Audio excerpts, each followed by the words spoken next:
علی بن ابراہیم نے روایت کی ہے کہ جبرائیل علیہ السلام نے مریم کے گریبان میں پھونک ماری اور ایک ہوا آپ کے پیٹ میں پہنچائی، جس سے وہ اسی شب حضرت عیسیٰ علیہ السلام سے حاملہ ہوئیں، اور صبح کو ان کا وضع حمل ہوا جس کی مدت 9 گھنٹے تھی، کہ جس کو دوسری عورتوں کے مدت حمل 9 ماہ کے برابر مقرر فرمائی۔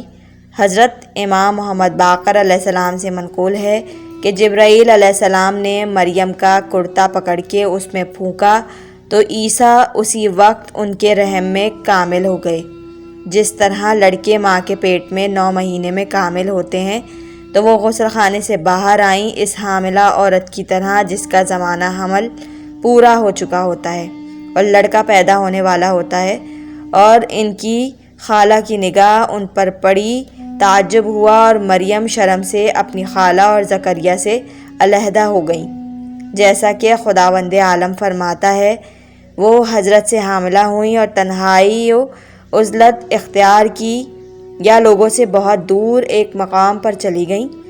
حدیث معتبر میں حضرت صادق علیہ السلام سے منقول ہے کہ جو فرزند 6 مہینے حمل کی مدت میں پیدا ہوتا ہے زندہ نہیں رہتا، لیکن حضرت عیسیٰ علیہ السلام اور حضرت امام حسین علیہ السلام زندہ رہے کہ ہر ایک 6 مہینے میں پیدا ہوئے۔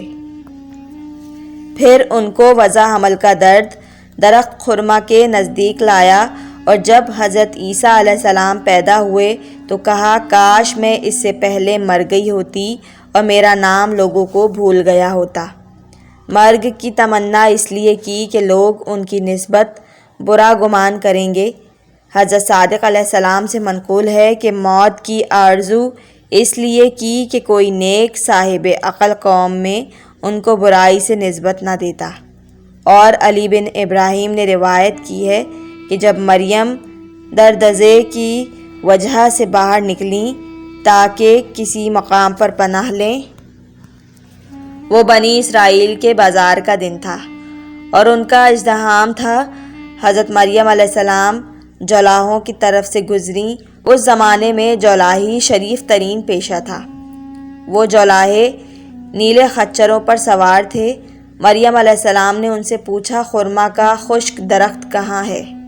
ان لوگوں نے مذاق کیا اور جھڑک دیا، تو مریم نے بددعا کی کہ تمہارے پیشے کو خدا ذلیل کرے اور تم کو لوگوں کے درمیان خوار بنا دے۔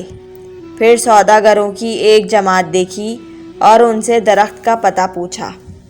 ان لوگوں نے پتہ بتا دیا، فرمایا کہ خدا تمہارے پیشے میں برکت دے اور لوگوں کو تمہارا محتاج قرار دے۔ غرض جب درخت کے قریب پہنچی، حضرت عیسیٰ علیہ السلام کی ولادت ہوئی۔ جب ان کی نظر حضرت عیسیٰ علیہ السلام پر پڑی، کہا، کاش میں اس سے قبل ہی مر گئی ہوتی اور یہ دن نہ دیکھتی۔ میں اپنی خالہ سے کیا کہوں گی اور بنی اسرائیل کو کیا جواب دوں گی؟